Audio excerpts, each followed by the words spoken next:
Number 7. Friendly reminders. On December 31st, 2016, a woman and her daughter got into trouble after assaulting a woman together. 49-year-old Paula Millard and 22-year-old Melissa Millard were involved in a violent and unprovoked attack on another woman at the Harrow Inn in Cheam High Street. The victim, who was in her 40s, was attacked with glass in the pub's restroom. At first, she tried to intervene when she heard Paula and Melissa arguing. She urged them to stop, saying, "Come on, girls, it's New Year's Eve." But this turned into a serious and harmful fight. Police responded to a call at around 11 p.m. that night. The victim, who had suffered multiple injuries to her face and wrist because of the attack, was taken to a West London hospital for immediate treatment. After the attack, the Millards were arrested but released on bail until a court appearance in late March of the same year. Senior Crown Prosecutor Jade Adnewby highlighted the unprovoked nature of the attack. The Millards had used a glass to hit the victim in the pub's restroom. The victim's attempt to defuse the situation with a friendly reminder of the occasion turned into a traumatic event for her. Jade hoped their sentences could offer solace to the victim. In the trial at Cordon Crown Court, Paula and Melissa, both residents of different addresses, were found guilty of causing grievous bodily harm. This trial led to their sentencing of 5 years each in prison. Number 6. An Amish community disaster. In June 2009, a deeply disturbing story unfolded in central Ohio's Amish community. It revolved around Eli Weaver, his wife Barbara, and their 5 children who lived in a close-knit Amish area. Eli owned a gun shop near his farm, but his actions had caused the Amish leaders to expel him from the community multiple times due to his involvement with non-Amish women he met online. This pattern of leaving the community, seeking forgiveness, and returning, only to engage in the same behavior, repeated itself several times. Around 2003, Eli, who was 23 years old at the time, crossed paths with Barbara Rabber, a 33-year-old woman who had left the Amish community. She was earning money by driving Amish individuals around. Their relationship turned into a sexual one, eventually becoming a plot to murder Eli's wife. Their discussions on how to kill Eli's wife began in the fall of 2008. By 2009, they had exchanged text messages outlining various plans for the crime. Early on the morning of June 2, 2009, one of the Weaver children ran to the neighbor's house with the news that his mother had been shot and killed in her bed during the night. At the same time, Eli was fishing on Lake Erie. Authorities found Barbara Weaver's lifeless body with a gunshot wound in her bed. Wayne County Coroner Dr. Amy Jolliffe pronounced Barbara Weaver dead at the scene later that morning. The autopsy revealed that she had died from a single gunshot blast to her right chest. Despite these details, Eli denied any involvement in the murder when questioned by detectives. The investigation led to Eli's arrest and his confession that he had conspired with Rabber to commit the murder. Rabber, after initially denying any involvement, eventually admitted to going to the Weaver house armed with a .410 gauge shotgun. She claimed she intended to frighten Barbara, but the gun discharged accidentally. Eli agreed to plead guilty to conspiracy to commit murder and promised to testify against Rabber. The murder trial began in September 2009. Prosecutors presented evidence showing Rabber's purchase of a .410 caliber shotgun, her conversations with witnesses about the murder, and her admission to her cellmate that she had planned to kill Eli's wife. Eli also testified, revealing the planning discussions and how Rabber had taken the idea of murder and ran with it, including a text exchange on the day of the crime. Rabber was found guilty and sentenced to 23 years in prison, while Eli received a sentence of 15 years to life. Their sentences were lenient because they had pleaded guilty. Do you think their sentences were fair? Let us know in the comments and hit subscribe while you're at it. Number 5. Brothers Without Remorse. On July 22, 2015, 2 Oklahoma brothers, 19-year-old Robert Bever and 17-year-old Michael Bever were facing first-degree murder charges for the brutal stabbing deaths of their parents and 3 younger siblings. Around 11:30 p.m., the police got a distressing 911 call from 12-year-old Daniel Bever, who reported that his brother was attacking the family. The call abruptly ended with screams and chaos in the background. Using the phone number, dispatchers found the address at 709 Magnolia Court. Unable to reach the father, 54-year-old David Bever, officers were called to the scene. When they got to the house, the police noticed blood near the porch. They knocked on the door and heard a faint voice asking for help. Fearing for the occupant's safety, they entered the house and discovered 13-year-old Crystal Bever bleeding from multiple stab wounds. After rescuing Crystal from the house, they found the lifeless bodies of Daniel and 4 other victims. Inside the house, they also found 2-year-old Autumn Bever unharmed, along with Crystal. One of the brothers had tricked the victims into coming out by pretending to be in danger. Although Crystal survived the attack, she sustained serious injuries from the stab wounds. She managed to identify her 2 brothers as the attackers. According to her testimony, they lured her into a bedroom, then slit her throat and stabbed her multiple times in the stomach and arms. Crystal underwent surgery and was reported to be in serious but stable condition. The surviving children were placed under the care of the state. The crime scene contained various bladed weapons like knives and hatchets, along with protective gear. Authorities confirmed that some of these weapons had been used in the killings. The brothers were brought to court on August 3rd for their prosecution. Both Robert and Michael pleaded not guilty to the charges against them. Detectives from the Broken Arrow Police Department revealed that Robert had described to officers a gruesome plan for further mass killings. Robert had a desire for notoriety as a serial killer and was often seen laughing or chuckling while discussing their sinister plans. The brothers aimed to kill their entire family, dismember the bodies, and store them in bins in the attic.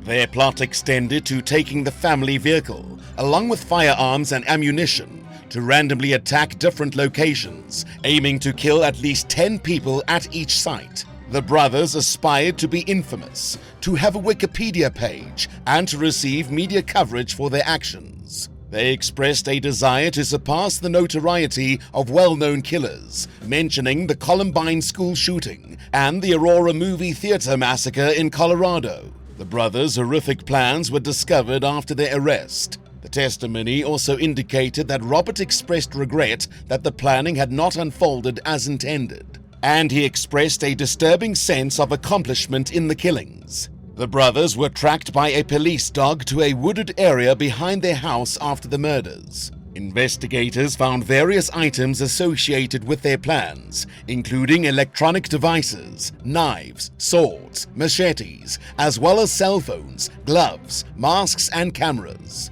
Robert admitted to carrying out the murders in a full confession to the police. He showed no remorse for the gruesome act and indicated that it was just the beginning of a series of planned killings outside their family. Robert was handed a life sentence without the possibility of parole. Michael's trial commenced on April 16, 2018. On August 9th of that year, he was sentenced to life in prison with the potential of parole. As of now, Robert is incarcerated in the Joseph Harp Correctional Center, while Michael is held at the Lexington Correctional Center, both located in Lexington, Oklahoma. Number 4.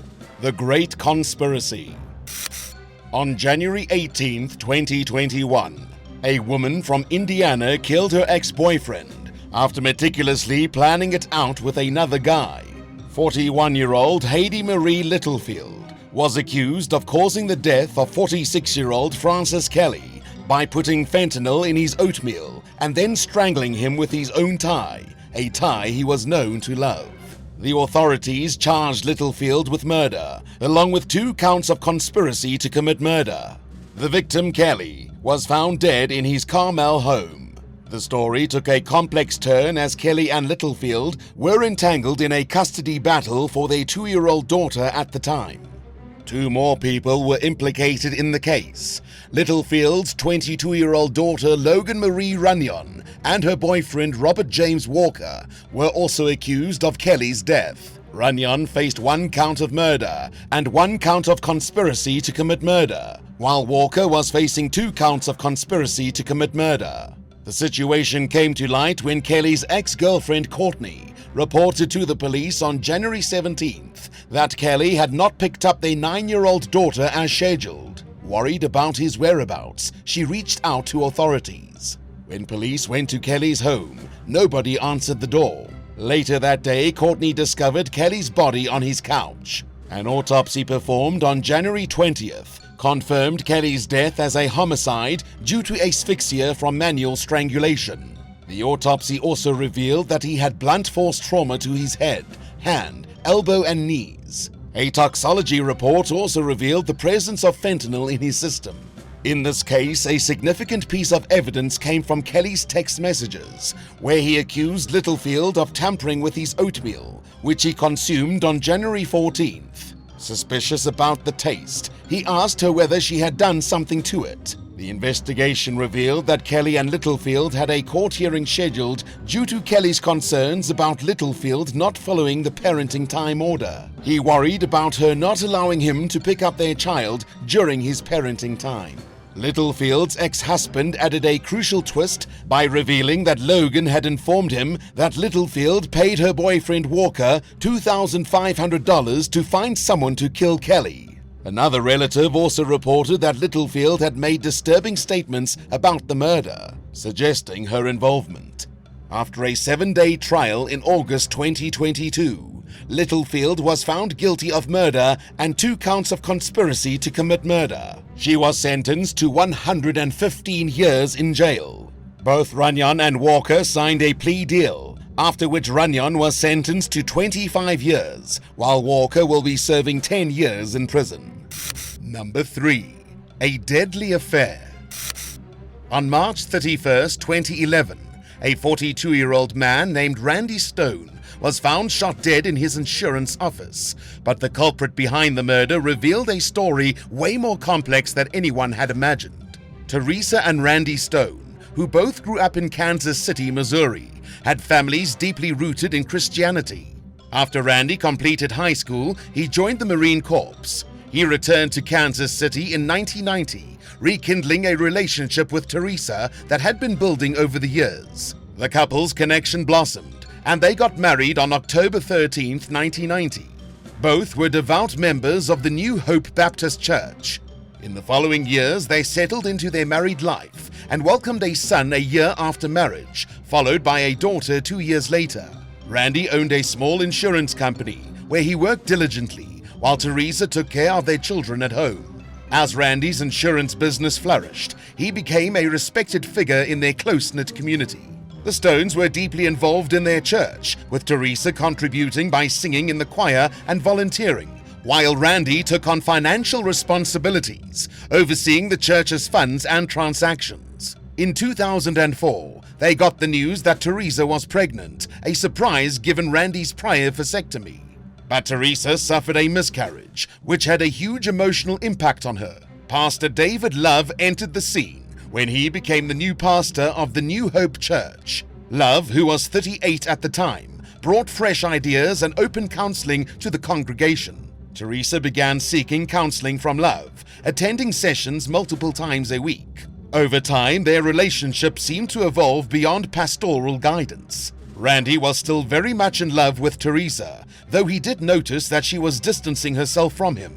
Desperate, Randy also turned to Love for advice and support. Their relationship reached a turning point in 2010 when Randy discovered financial irregularities within the church's finances. Randy, who had a strong financial acumen due to running his own business, found discrepancies involving missing funds, with checks bearing Love's signatures. In March 2010, Randy confronted Love via email about his concerns regarding the church's finances. Love denied any wrongdoing, and Randy did not escalate the issue further. Instead, he resigned from his roles in the church, deciding to withdraw his family from the congregation. Then on March 31st, 2010, Randy was found dead. Teresa reported to the police that she discovered her husband's body with blood around his head. Despite initial appearances of a homicide, the cash on Randy's desk was untouched, leading investigators to rule out a potential robbery. The cause of death was determined to be a point-blank gunshot wound from a .40 caliber casing. An intriguing piece of evidence emerged from Teresa's office trash, which involved a torn-up note containing phrases suggesting admiration and excitement. The handwriting analysis did not match Randy's samples. Teresa's involvement took a new turn when she confessed to having an affair with Love for over a decade, and that the baby she was carrying during her pregnancy was his. She also claimed that Love murdered her husband. Police found further evidence on Love's computer, including pictures and emails discussing starting a life together. Shockingly, Love, who had been engaging in an affair, read the eulogy at the funeral of Teresa's husband, despite being the one responsible for fatally shooting him. The event took place at the New Hope Baptist Church in Independence, Missouri. Love addressed the mourners, expressing their shared grief over Randy's death and the questions that arise in the face of such tragedy. Love accepted a plea deal for second-degree murder and is currently serving a life sentence with potential of parole in 2036. Teresa faced conspiracy charges to commit murder and agreed to a plea deal, resulting in an 8-year prison sentence. Number 2. Great Regrets. In November 2017, a former gun instructor from California, Weldon McDavid Jr., was sentenced to 50 years in prison for his part in a failed murder-for-hire scheme. He revealed that his biggest regret was being unfaithful to his wife. McDavid, a 50-year-old former Marine and instructor, was found guilty of attempted murder and conspiracy to commit murder. He targeted Greg Mulvihill, who survived being shot in the side in September 2016. 45-year-old Diana Lovejoy, the estranged wife of Mulvihill and McDavid's lover at the time, was also convicted in the murder plot. She collapsed when the guilty verdict was announced. The couple, Lovejoy and Mulvihill, were undergoing a difficult custody battle over their young son following their separation in July 2014. Lovejoy had accused Mulvihill of molestation and sexual abuse during their divorce proceedings, which added to the acrimony. The custody battle was near its end, with shared custody agreed upon and a $120,000 payment from Lovejoy to Mulvihill as part of the settlement. On the night of September 1st, 2016, Mulvihill got a call from someone posing as a private investigator with information about Lovejoy. The caller told Mulvihill to go to a deserted trail in Carlsbad to collect a package concerning his ex-wife. Along with a neighbor, Mulvihill was shot by McDavid under his left armpit. Police revealed that Lovejoy had planned to pay McDavid $2,000 for the murder plot and had driven him to the location of the shooting. During an interview, McDavid admitted that his affair with Lovejoy was totally unsatisfying and he had a lot of regret for his actions. He said that if he could change one thing, it would be to erase the affair from his life. When asked about his feelings towards injuring Mulvihill, McDavid repeated his earlier statement about regretting the affair. He claimed that he got involved in the situation to help Lovejoy and her son during their divorce. During their joint sentence hearing on January 31st, both McDavid and Lovejoy denied planning the murder-for-hire scheme. Throughout his trial, McDavid maintained that he intended to shoot out the light that Mulvihill was carrying in his left hand. He argued that the bullet ended up hitting Mulvihill under his left armpit and exiting through his back. Lovejoy, while sobbing, expressed her inability to take part in a plot to kill her father's son. She accused the lead detective in the case of lying about her involvement. Lovejoy was sentenced to 26 years in prison for her role in the assassination attempt. McDavid, who pulled the trigger and shot Mulvihill, received a sentence of 50 years because of his direct involvement. Number 1. A messed up father. On April 12, 2018, a man from North Carolina killed his own biological daughter after having an unconventional relationship with her. It all started in 1995 when 20-year-old Stephen Pladdle found 15-year-old Alyssa online. He went all the way to San Antonio, Texas, so that he could form a relationship with her. After that, Alyssa escaped with Stephen to live with him in New York. At 16, Alyssa was pregnant and had her first child at 17. She was named Denise Pladdle. Alyssa recalled how Stephen used to torture Denise, as he pinched and beat her until she was bruised. He even tried drowning her, and that's when Alyssa decided to put Denise up for adoption. She felt that her daughter could not have a good life living with Stephen. Eventually, Anthony and Kelly Fusco adopted the young girl and changed her name to Kate Rose Fusco. She did not reach out to her biological parents until August 2016, when she was 18. She first talked to them on Facebook and then met them in Nightdale. Kate decided to start living with them and their 2 other children, and even though her adoptive parents were skeptical about the decision, they supported her through it. When she moved in with her biological parents, Stephen and Alyssa had separated from each other and were sleeping in 2 separate bedrooms. In the few months that followed, Stephen and Kate got very close to each other, and when Alyssa tried to confront them, Stephen told her to mind her own business and left the house with Kate. Alyssa finally moved out the house in 2016, and they shared custody of their 2 other children. But it wasn't until May 2017 that Alyssa found out through one of her kids' journals that Kate and Stephen were inappropriately involved with each other. She also found out that Kate was pregnant, and Stephen told both of their children that Kate was their stepmother. After Stephen confirmed to Alyssa that their relationship was indeed more than just that of a father and daughter, she called the police. On July 20th, 2017, Kate and Stephen married each other in Maryland, after lying on their marriage documents that they were not related. Stephen's parents and Kate's adoptive parents also attended the ceremony, and in September of that same year, Kate gave birth to their baby, naming him Bennett Kieran Pladdle. But just a few months later, in January 2018, both of them were arrested for their crime. Stephen's lawyer stressed that their relationship was consensual and that their love was so strong that it did not matter that they were biologically related. He also cited Stephen's trouble in his marriage with Alyssa as the reason for his behavior. The court decided that Stephen and Kate would no longer be allowed to contact each other, and Bennett's custody would be given to Stephen's mother. After Kate was released, she went to live with her adoptive parents and told Stephen that she no longer wanted their relationship to continue. Things started to go wrong on April 11th, 2018, when Stephen's 7-month-old child Bennett became his father's victim. The next day, Kate and her adoptive father Anthony were going to meet Kate's grandmother. Stephen followed their car and then murdered both of them by shooting them with his rifle. He called his mother to tell her that he had murdered all 3 of the victims, and before any action could be taken, he killed himself with a self-inflicted gunshot wound in Dover. The entire ordeal left behind the deeply distressed Alyssa to make sense of the events, and Stephen's death left no room for closure or investigation. Which of these was the most surprising criminal duo for you? Let us know in the comments below, and don't forget to subscribe. Thanks so much for watching, and we'll see you next time on Bad Badger.